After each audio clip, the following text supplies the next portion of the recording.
Welcome back. In the last course, we learned that Alpine Cycle is interested in expanding their business to the EU market.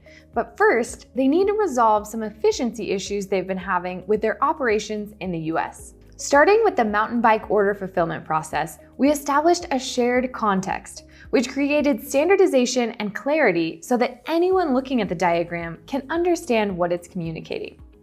Now that we've got the diagram all set up, we'll use data and visual cues to dig deeper and pinpoint more specifically where the process needs improvement.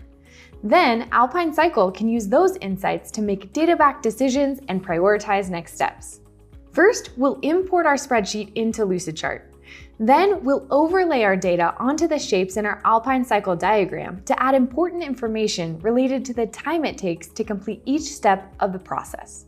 Once we've got our data in place, we'll want to see which parts of the process are red flags for efficiency, so that Alpine Cycle can make decisions about where to focus their problem-solving efforts. To do this, we'll create conditional formatting rules that quickly highlight relevant information without cluttering the diagram. These visual cues will tell us what steps within the main process are slowing down efficiency, and then we'll dig a level deeper by using formulas to indicate which step has the greatest number of dependencies.